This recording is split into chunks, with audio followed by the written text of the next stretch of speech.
Tu me deviens plus cher, Sauveur et Roi. Tu me donnes la vie en toutes choses. Tu es précieux pour moi. Tu es plus précieux que l'or. Oui, Seigneur, tu es le trésor caché. Tu es le trésor, le désir de notre cœur. C'est toi que nous voulons saisir. C'est toi que nous voulons gagner. C'est toi que nous recherchons. Jour et nuit, oh Seigneur, nos âmes soupirent après toi. Oh Dieu, c'est toi que nous voulons. Vous pouvez vous asseoir. Alléluia. Il est bon d'adorer notre Dieu. Amen. Nous voulons donc découvrir les trésors. Nous voulons saisir notre héritage. Il nous a été parlé de coffre, Shemda. Et Colossiens nous dit que dans ce coffre qui est Christ, sont cachés tous les trésors de notre héritage. C'est dans ce coffre que Dieu, dans sa préscience, a trouvé bon, a trouvé juste de déposer tout ce qui contribue à notre épanouissement, à notre vie, à notre salut.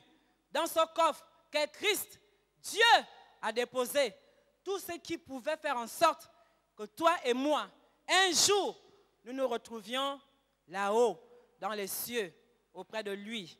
Alléluia. Amen. Donc notre thème de cette semaine, qui est en train de prendre fin, est le mystère du royaume de Dieu. Marc 4, verset 11 dit, il leur dit, c'est à vous qu'a été donné le mystère du royaume de Dieu. C'est à nous, ses enfants, à nous qui l'avons accepté, à qui il a été donné de connaître le mystère de son royaume. Et nous savons que le royaume de Dieu, c'est la paix, la joie, n'est-ce pas? Et la justice par le Saint-Esprit. Et il nous a été donné à nous de connaître ces choses. Cela est voilé aux yeux de ceux qui ne le connaissent pas, mais à nous, Dieu nous fait la grâce de connaître le mystère du royaume de Dieu. Donc lundi, nous avons vu le mystère caché pendant des siècles. Mardi, nous avons vu le mystère de sa volonté. Mercredi, le mystère de Dieu, savoir Christ. Et jeudi, hier, nous avons vu le mystère de la source et du but de la création. Alléluia. Qui était là jusqu'à hier, de lundi à jeudi. Gloire à Dieu. Donc nous poursuivons la marche. Alléluia. Donc pour ce soir, nous allons voir le mystère du peuple d'Israël. Dites Amen. Romains 11, 25 nous dit, car je ne veux pas, frères, que vous ignoriez ce mystère, afin que vous ne vous regardiez point comme sages. C'est un mystère. La création atteste l'existence de Dieu, mais elle ne révèle pas son nom. Nous le lisons dans le psaume 69, 35. Que les cieux et la terre le célèbrent, les mers et tout ce qui s'y meut. Nous pouvons nous émerveiller devant la grandeur de l'étendue des cieux, devant l'immensité de la terre. Nous pouvons nous émerveiller de voir les grands lacs. Nous pouvons voir les fleuves, les mers. Nous pouvons nous émerveiller. Mais aucun de ces éléments ne nous donne le nom, n'est-ce pas, de leur créateur. Nous savons que ce n'est pas la main d'un homme qui les a faits. Nous savons que cela est l'œuvre d'un Dieu. Mais ces éléments ne nous donnent pas le nom et ne nous amènent pas à connaître celui qui les a faits, celui qui les a créés. Les mers, les fleuves peuvent célébrer l'Éternel, mais ils ne révèlent pas son nom. Ils ne vont jamais nous faire connaître son nom. Sinon, depuis que la terre existe, tout le monde connaîtrait Dieu. Personne ne chercherait Dieu. Nous avons un constat, nous avons une évidence. Nous savons que quelqu'un est le maître d'œuvre de cette création. Mais nous ne connaissons pas son nom. Nous ne le connaissons pas. Alléluia. Que les fleuves battent les mains. Que toutes les montagnes poussent des cris de joie. Encore une fois, devant les mers, nous ne pouvons que nous émerveiller. Devant l'immensité des montagnes, nous ne pouvons que nous émerveiller. Lorsque nous regardons des montagnes comme l'Himalaya, on dit oui, quelqu'un a fait cela. Devant les grands canyons, on dit oui, ça c'est la main d'un Dieu. Devant le mont Everest, on va dire oui, il existe vraiment un Dieu. Mais malgré toute cette beauté, malgré ces imposantes masses, vous connaissez encore d'autres montagnes, n'est-ce pas? Comme le Kilimandjaro et autres. Alors, elles ont beau être belles, immenses et majestueuses, mais elles ne vont jamais nous donner le nom de celui qui les a créées. Alléluia. Voilà pourquoi Manoach et sa femme, après que l'ange se soit manifesté à leur vie, par rapport à ce qu'ils attendaient de Dieu, ils ont vu les merveilles de Dieu. Et devant l'immensité, devant la grandeur de ce que Dieu venait de faire dans leur vie, ils ont dit à l'ange de l'Éternel, quel est ton nom, afin que nous te rendions gloire. Parce qu'on ne peut pas rendre gloire, on ne peut pas louer un Dieu qu'on ne connaît pas. N'est-ce pas? Vous pouvez nous dire, deux personnes peuvent-elles marcher ensemble sans être convenues? Tu ne peux pas louer un Dieu que tu ne connais pas, dont tu ignores le nom. Alléluia. Lorsque Jacob a lutté toute la nuit avec l'ange, il a vu qu'il y avait une force. Ça, ce n'était pas un homme ordinaire. Il a dit non, il faut que tu me dises quel est ton nom. Je dois le connaître. Alléluia. Et nous sommes également amenés à connaître ce Dieu. Quel est ton nom? Afin que nous te rendions gloire. Et connaître le nom divin, c'est connaître la personne de Christ. Ses desseins, ses actions, ses qualités et son cœur. C'est ça, connaître quelqu'un. Connaître ce qu'il veut, ses projets. Qu'est-ce que Dieu attend de nous? Qu'est-ce qu'il a projeté pour nous? Connaître sa manière d'agir. Moi, je connais mon mari. Je sais comment il agit. Si on vient me dire, ton mari a fait telle ou telle chose, je saurais dire, non, mon mari n'est pas capable d'une telle chose. Ou je dirais, oui, effectivement, c'est lui qui l'a fait parce que je sais comment il agit. Je connais ses actions. C'est connaître ses qualités. Comment est notre Dieu? Alléluia. Et finalement, connaître son cœur. C'est à cela que nous sommes amenés à faire.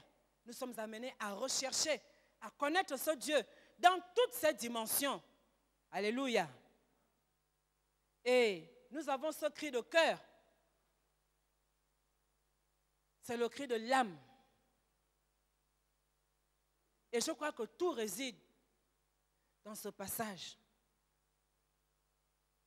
Connaître le nom de Jésus. Et le psalmiste s'écrie, à cause de ton nom éternel, rends-moi la vie. Dans ta justice, retire mon âme de la détresse. C'est un état d'esprit. C'est un cri d'alerte. L'endurcissement dans lequel se trouve Israël est un état de mort. L'endurcissement est un état de mort. Et le psalmiste crie, Seigneur, à cause de ton nom, rends-moi la vie. Rends-moi la vie, afin que je vive. Dans ta justice, retire mon âme, retire-moi de la détresse. Et c'est un cri que nous pouvons pousser ce soir. À cause de ton nom, Seigneur, rends-moi la vie. Chacun pour sa part. Connaissons nous-mêmes notre intérieur, connaissons notre vie, connaissons notre famille, connaissons la nation. Nous pouvons nous écrier, Seigneur, à cause de ton nom. Seigneur, rends-nous la vie. Et dans ta justice, retire mon âme de la détresse. Alléluia. La clé de possession de notre héritage du royaume de Dieu réside dans son nom, qui est le nom de Jésus-Christ. C'est en lui que nous pouvons rentrer en possession de tout ce que nous voulons. Il a dit, tout ce que vous demanderez en mon nom, je vous le donnerai, je vous l'accorderai. Tout ce que vous me demanderez, je le ferai pour vous, à condition que cela soit demandé en mon nom. Alléluia.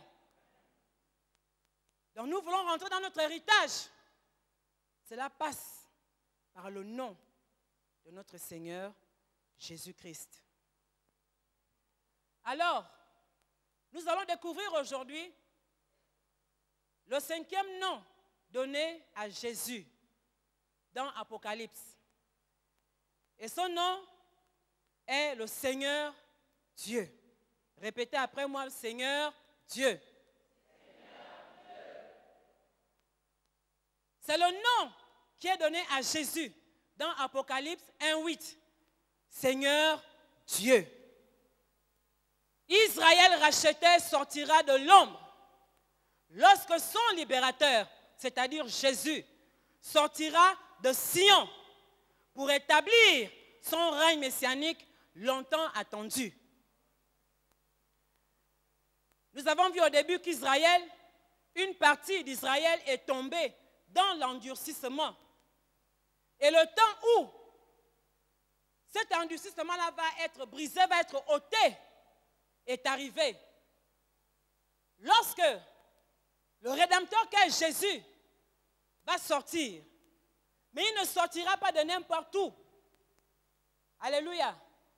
Jésus, le Rédempteur d'Israël, sortira de Sion. Et Sion, c'est nous. Sion, c'est l'Église. C'est de nous que va sortir le Rédempteur afin d'amener le rétablissement, la restauration d'Israël. Voilà pourquoi, bien-aimés, l'Église du Seigneur a besoin d'être réveillée. Voilà pourquoi l'Église a besoin de rechercher la face de celui qui les a sauvés. Voilà pourquoi aujourd'hui l'Église a besoin de marcher dans les voies du Seigneur, a besoin de le rechercher. Parce que si nous ne recherchons pas Dieu, si nous ne recherchons pas le Christ, si nous ne cherchons pas à le saisir, à le gagner, si nous ne cherchons pas à le connaître, le libérateur ne se lèvera pas. C'est nous qui allons permettre, n'est-ce pas, à Israël de rentrer à nouveau dans la gloire que le Seigneur lui avait accordée dès le départ. C'est par l'Église que ces choses vont arriver. Voilà pourquoi Dieu veut une Église forte, une Église vivante, une Église debout, qui connaît son Dieu, qui sait où elle va, qui sait ce qu'elle fait, qui sait ce qu'elle veut, afin que le règne messianique, que le peuple d'Israël attend depuis des millénaires, que ce règne s'établisse. Alléluia. Et dans Matthieu 13, qui est la parabole du royaume des cieux, on nous présente en 5e position la parabole du trésor caché. Alléluia. Dans Apocalypse, c'est le Seigneur Dieu. Et dans Matthieu, on nous parle de la parabole du trésor caché. Dites la parabole du trésor caché. Christ est, dans cette parabole, le trésor caché. Dans la volonté parfaite de Dieu, il a disposé des choses ainsi. Christ est ce trésor caché, portant en même temps le peuple d'Israël et le peuple de l'Église. Je reprends. Le trésor caché qu'est Christ porte en même temps le peuple d'Israël et il porte aussi le peuple de l'Église que nous sommes. C'est en cela que consiste ce mystère. Il porte en lui Israël et il porte l'Église que nous sommes. Nous allons comprendre. Ainsi parle le Seigneur, l'Éternel. Voici, je prendrai le bois de Joseph, qui est dans la main d'Éphraïm, et les tribus d'Israël qui lui sont associées. Ici, j'aimerais que nous comprenions qu'Éphraïm associé aux tribus d'Israël représente ici Israël. Lorsqu'il est présenté seul, il représente l'Église. Mais ici, il s'agit d'Israël physique.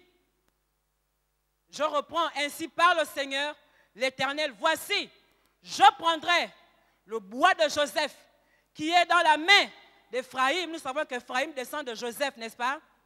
Et les tribus d'Israël qui lui sont associées, je les joindrai au bois de Juda. Juda ici, c'est nous.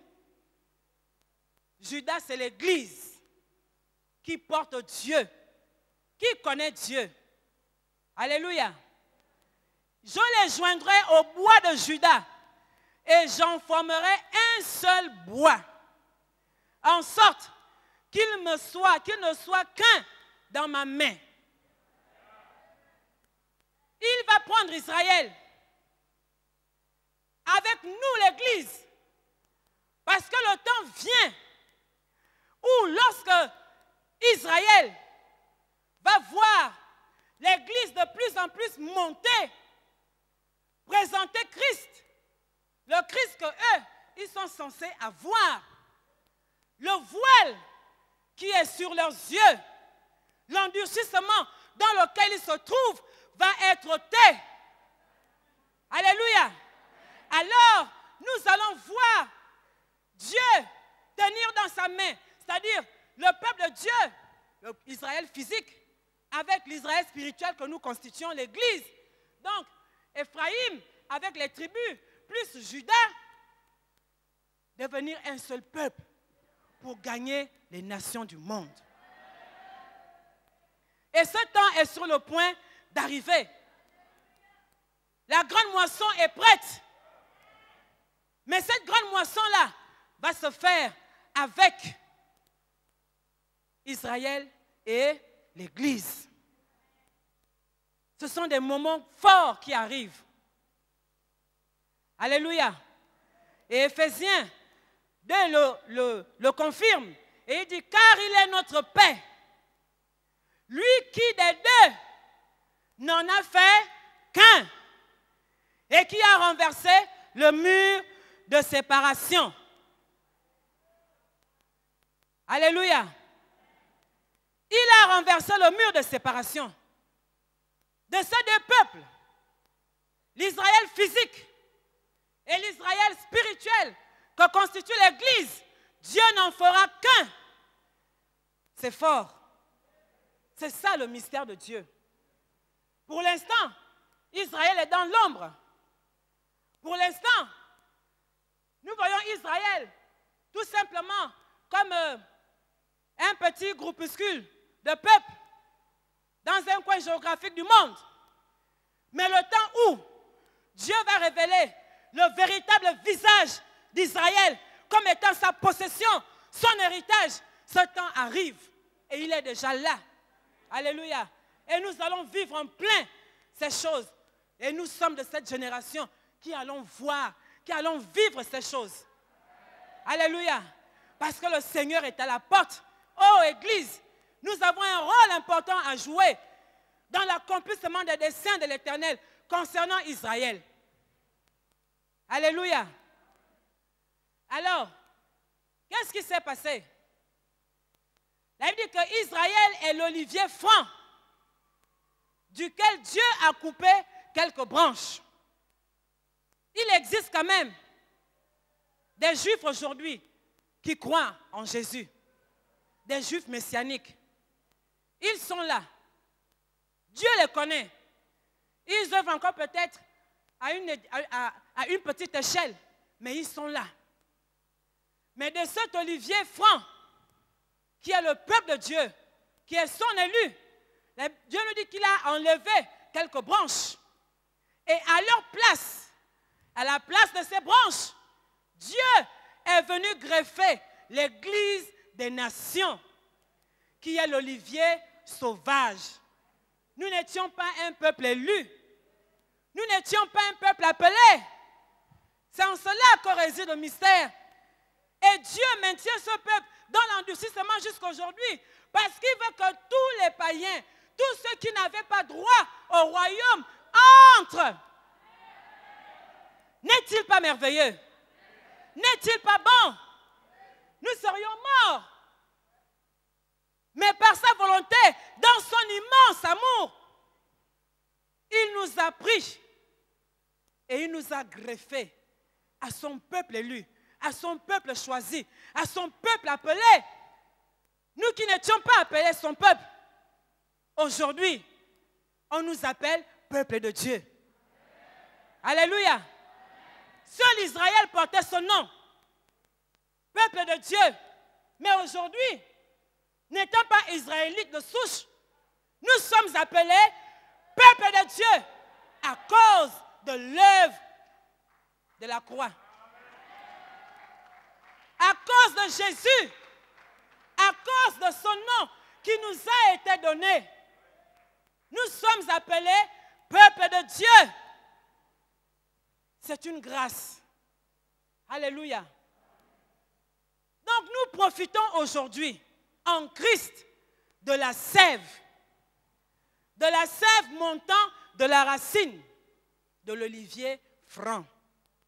En Christ, nous avons à présent l'adoption, la gloire, les alliances, la loi, le culte et les promesses. Nous qui sommes l'olivier sauvage que Dieu a pris pour venir le coller à l'olivier franc. Pour ceux qui font l'agriculture, nous savons ce qu'on appelle la greffe, n'est-ce pas? Je vais prendre l'exemple de nos mangues sauvages là, qui ont plein de fibres. Lorsqu'on apporte une espèce supérieure, de qualité supérieure, et qu'on la greffe, le fruit est autre chose, est différent. La mangue greffée, particulièrement l'espèce qu'on appelle la mangue Julie, est une excellente mangue. Alléluia. L'olivier sauvage que nous sommes, greffé à l'olivier franc qu'est Israël, nous avons pris de la vie que Dieu avait déposée en Israël. Nous bénéficions de cette sève aujourd'hui. Nous bénéficions de cette vie aujourd'hui. Le Saint-Esprit qui a été envoyé à Israël, nous l'avons aujourd'hui. Et c'est en lui que nous avons la vie. Ayant été greffé à Israël. Puisque maintenant, dans la main de Dieu, nous avons l'Israël physique, mais aussi l'Israël spirituel que nous sommes. Donc nous bénéficions aujourd'hui de toutes les grâces que Dieu avait accordées à Israël. Dieu a adopté Israël comme son peuple. Il a pris comme peuple témoin pour révéler sa face, pour révéler sa grandeur, pour révéler son nom. Aujourd'hui, Dieu nous a adoptés. Israël a vécu dans la gloire de Dieu. La Bible dit que la nuée de l'Éternel accompagnait Israël partout où il allait. Aujourd'hui, nous avons la manifestation de la gloire de Dieu dans nos vies. Alléluia. L'Église porte la gloire de Dieu. Dieu a fait alliance avec son peuple Israël. Également, nous aujourd'hui, à cause de cette grâce, à cause de ce greffage, nous bénéficions des alliances de Dieu. Nous bénéficions de cette grâce. Aujourd'hui, nous avons accès au Père. Aujourd'hui, nous pouvons connaître les bontés de Dieu. Aujourd'hui, tout ce qu'il a promis à son peuple d'Israël nous revient de droit. Parce que nous avons la même sève. Nous avons désormais une même racine. Nous avons désormais un même fondement. Nous avons la même force vitale qui coule en Israël et qui se déverse sur nous aujourd'hui. Alléluia. Nous avons sa loi. Donc ce qu'il a donné à Moïse sur la montagne là n'est plus la propriété d'Israël physique. Alléluia.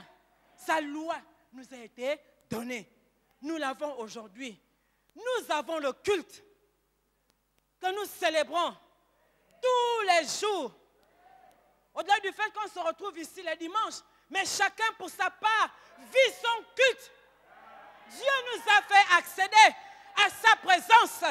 Ah, bien-aimés, nous étions privés de ces choses. Nous étions privés de cette gloire. Mais il nous a fait grâce dans sa présence. Il a dit, venez. Que celui qui a soif vienne. Vienne boire aux grandes eaux. Alléluia. Et nous avons cet accès librement au travers du voile, au travers du sang de Jésus. Nous pouvons rentrer en sa présence. Oh, bien-aimé, Seigneur, à cause de ton nom, fais vivre mon âme. Rends-moi la vie. Oh, alléluia. Et nous pouvons jouir des promesses de Dieu. Et nous pouvons les réclamer. Et je crois que nous vivons plus les promesses de Dieu qu'Israël physique. Comme lui, il est voilé. Il est endurci. Mais nous, qui à visage découvert, l'adorons, nous avons accès aux promesses de Dieu au travers du nom de Jésus. Parce qu'il a dit que celui qui demande en mon nom,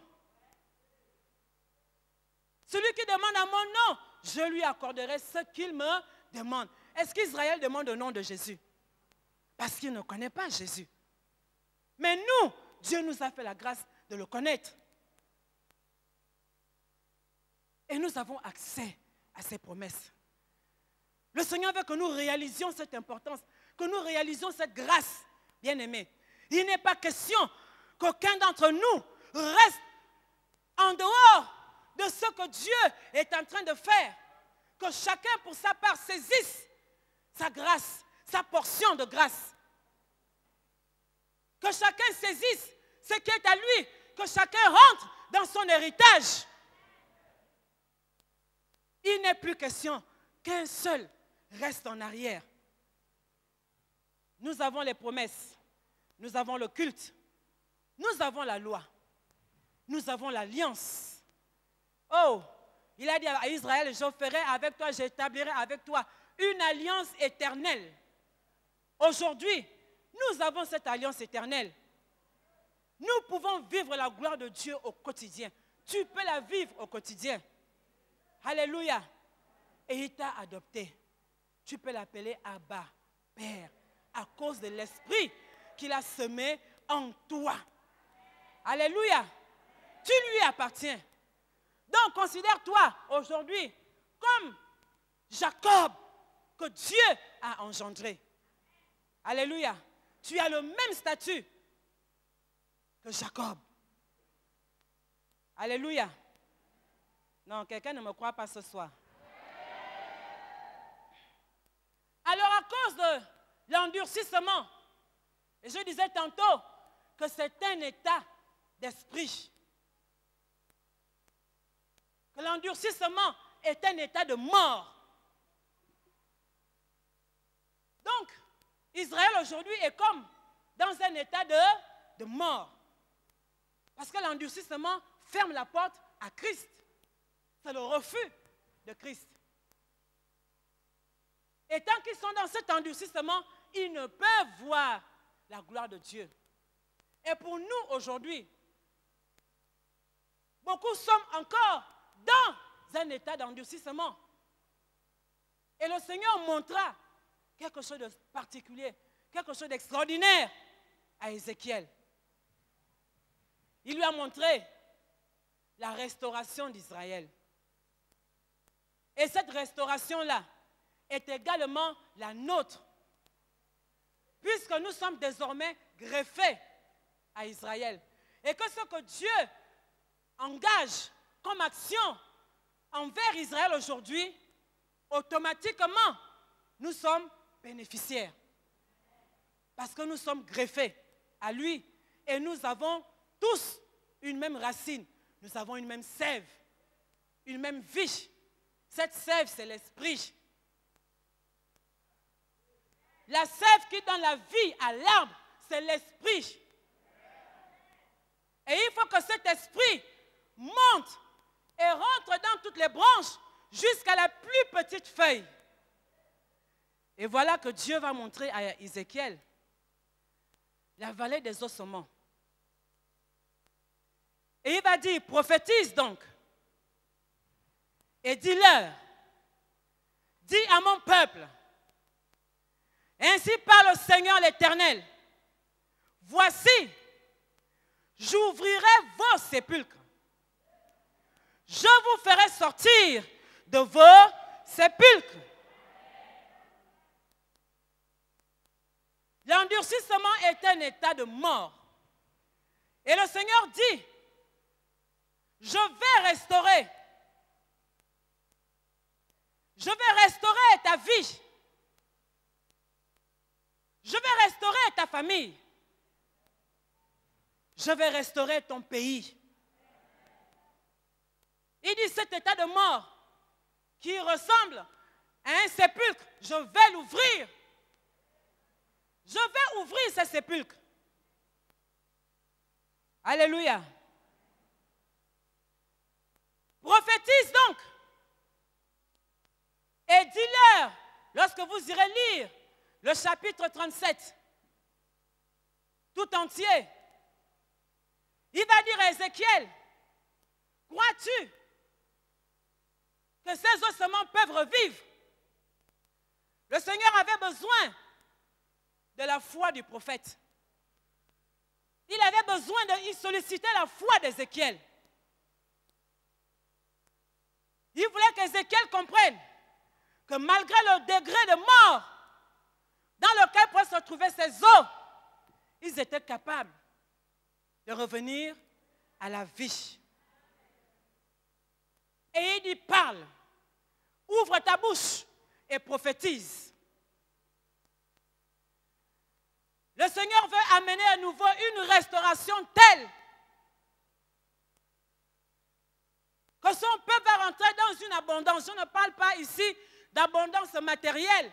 Dieu veut que son peuple rentre dans une abondance de sa présence, l'abondance de l'esprit. viennent. Et il a dit à Ézéchiel, ouvre ta bouche et prophétise. Dis à ces eaux, écoutez la voix de l'Éternel.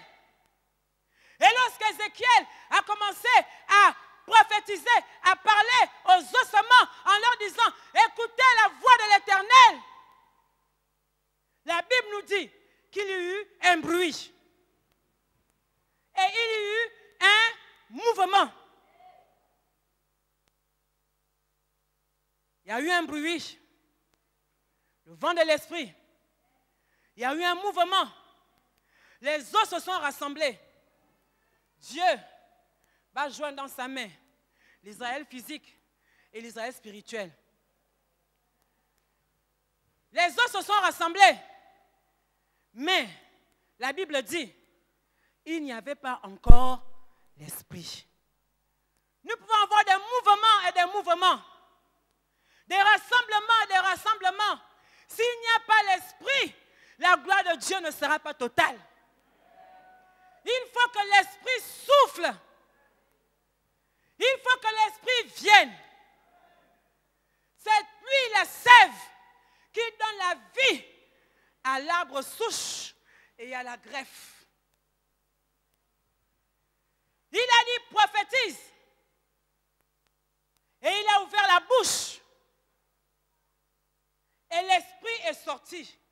Il a dit, je ferai entrer mon esprit en eux et ils vivront.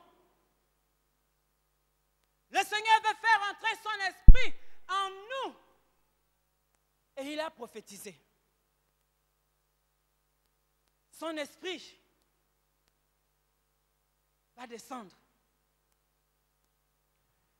Lorsque Dieu a fini de rassembler la terre, il a formé un amas de boue. Il a donné un corps à l'homme. Mais tant qu'il n'avait pas encore insoufflé l'esprit, l'homme était inerte. Il était sans vie.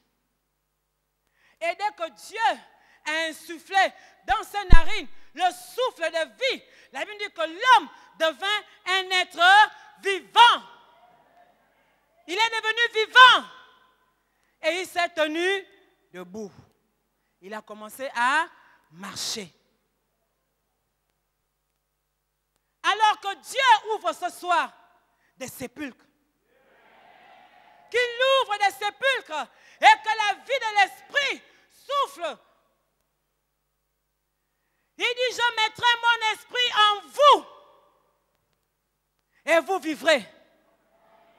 Je vous rétablirai dans votre pays. Je vous rétablirai dans votre pays. Dieu va te rétablir dans ton état. Dans ce à quoi il t'a appelé. Dans ce qu'il a prévu te donner. Dans ce qu'il a prévu faire pour toi. Il te rétablit.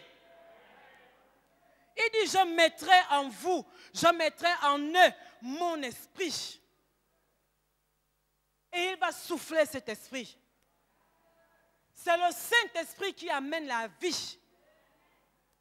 Lorsque Jésus est descendu aux enfers, c'est par la force et la puissance de l'Esprit qu'il est sorti du tombeau. Libre et vainqueur. C'est le Saint-Esprit qui ressuscite, qui a la capacité de ramener à la vie tout ce qui est mort. L'endurcissement est un état de mort. Et ce soir, le Seigneur veut qu'à nouveau, le Saint-Esprit souffle. Et il dit, ouvre ta bouche et prophétise. Parle à ces ossements.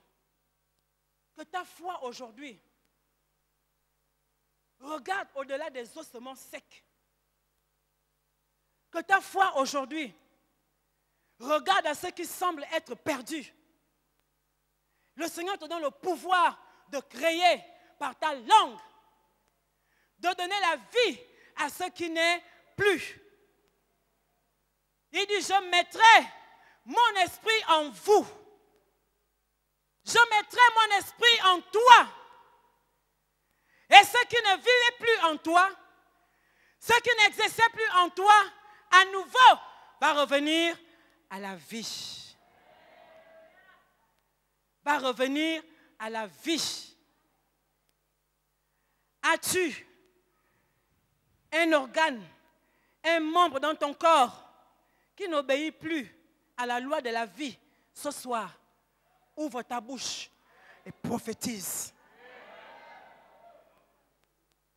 Es-tu dans une situation qui aujourd'hui semble ne pas trouver de solution?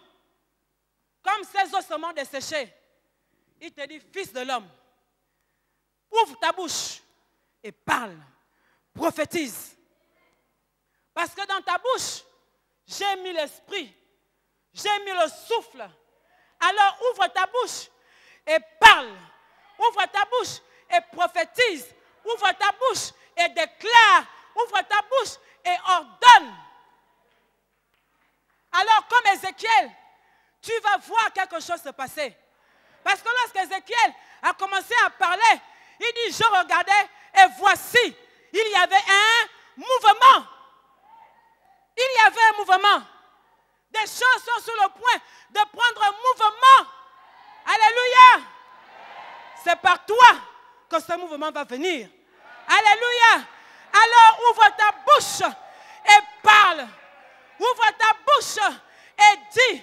Ouvre ta bouche et déclare. Parce que Dieu est sur le point d'envoyer son esprit. Il a dit, oh, j'enverrai mon esprit. Mais enverrai mon esprit. C'est par le Saint-Esprit que nous avons la force, la capacité de donner vie à ceux qui ne vivent plus. Ah, regarde-toi. Regarde ta vie. Est-ce qu'elle reflète la gloire de Dieu? Tu connais les ossements auxquels tu fais face. Le Saint-Esprit